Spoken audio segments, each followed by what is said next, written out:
Hello, and welcome back to the Money Mindset channel, the place where we explore, learn, and shift our thinking to conquer the world of finance. My name is Jordan Belfort. The year I turned 26, I made $49 million, which really pissed me off because it was $3 shy of $1 million a week. That arrogant opening line throws us straight into the insane world of the Wolf of Wall Street. A world of private jets, yachts, debaucherous parties, and money. Lots and lots of money. But what lies beneath that glamorous facade? Today, we're not just going to review a movie.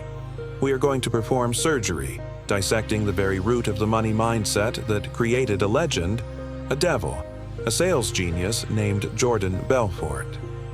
So, let's settle in and take a deep dive into the mind of the wolf. First, we have to talk about the foundation, the core philosophy upon which the entire Stratton-Oakmont empire was built. That is, 1. The absolute worship of money and the complete annihilation of moral barriers. To Jordan Belfort, the world is divided into two types of people, the rich and the losers. There is no in-between. He once said, "There's no nobility in poverty. I've been a poor man and I've been a rich man. And I choose rich every fucking time." This statement isn't just a lifestyle choice, it's a religion. In that religion, money is the supreme god, and any action taken to acquire it is considered justified. This is the fatal point of divergence. While most of us operate with an internal moral compass, the compasses of Jordan and his Strattonites had their magnets ripped out. They weren't selling stocks.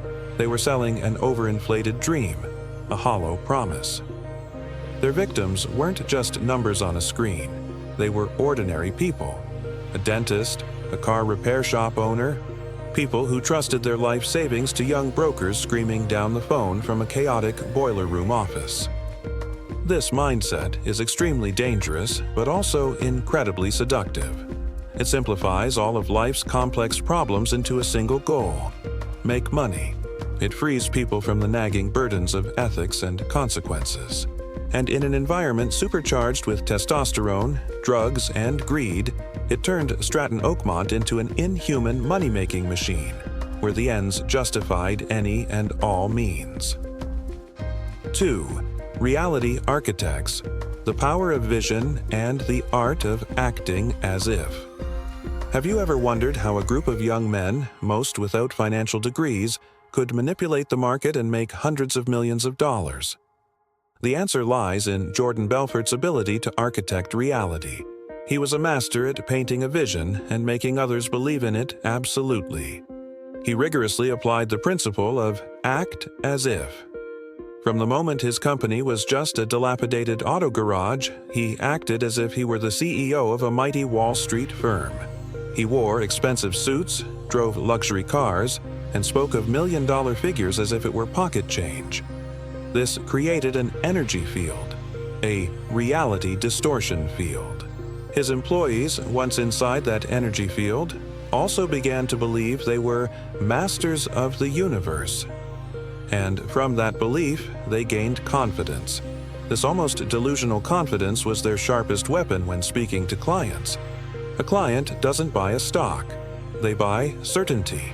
And no one could manufacture false certainty better than people who truly believed their own lies. This is a profound lesson in psychology. In investing and business, logic is only part of the equation. The rest is the story, the emotion, and the belief you can transfer to others. 3. Sell me this pen: decoding the straight line persuasion system. The "sell me this pen" scene has become iconic. But it's not just a random display of skill. It is the very essence of the system Jordan Belfort created and trained his staff on, the straight line persuasion system. Let's analyze it more closely. When asked to sell the pen, the failed salesman talks about its features. This is a great pen. The ink is smooth.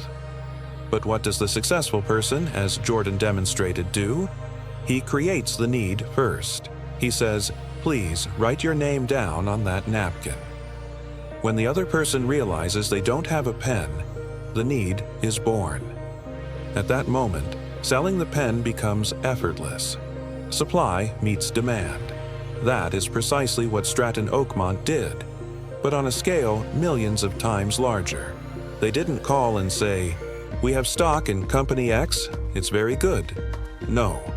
They called and provoked the client's pain points and greed. Are you tired of your current life? Do you want to have enough money to send your kids to the best schools? I have an opportunity right here, but it's not for everyone. They created artificial urgency and scarcity. They used their tone and intonation to manipulate the client's emotions, making them feel that if they didn't invest immediately, they would miss the one and only train to get rich. They weren't selling a financial product. They were selling an antidote to mediocrity. And that is why it was terrifyingly effective. 4. The vicious cycle of addiction. When enough is a foreign word, and this is where it all began to crumble. The money mindset of the Wolf of Wall Street has a fatal flaw. It has no off switch. The concept of enough does not exist. When you make your first million, you want 10. When you have a yacht, you want a bigger one. This lifestyle is an addiction. Greed, just like the drugs they consumed, requires a higher and higher dose to achieve the same high. The Stratton Oakmont machine had to run continuously at full throttle, executing bigger, more brazen, and more illegal deals just to fuel the addiction to money and materialism of its creators. Wealth built on such a hollow foundation cannot bring peace. On the contrary, it brings paranoia, the fear of being caught, betrayal, and ultimately destruction. Jordan Belfort had everything money could buy, but he lost the things it couldn't: freedom, respect, and family. The film serves as a stark warning about the hedonic treadmill. When you chase external, material satisfaction, you are doomed to run forever without ever truly reaching a destination. Conclusion and takeaways. So, what can we, sitting here analyzing this story, learn from it? The Wolf of Wall Street is not a film to be idolized, but it is not one to be completely dismissed either.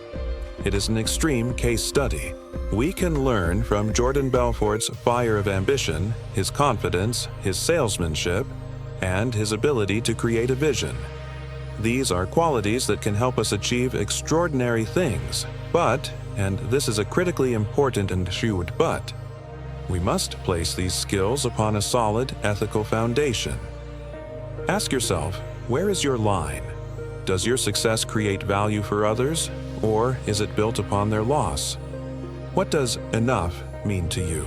Instead of chasing an endless game of more, focus on building a life that is rich in every aspect: financially, in relationships, in knowledge, and in peace of mind. Be a master salesman, but sell products and services you truly believe in. Be an inspiring leader, but lead your team towards a meaningful goal. Thank you for spending your time with Money Mindset to perform this autopsy. I hope it has given you many deep insights. If you found this content valuable, don't hesitate to hit like, share this video, and follow the channel so we can continue on this journey of building a strong and sound financial mindset together. Thank you, and see you in the next episode.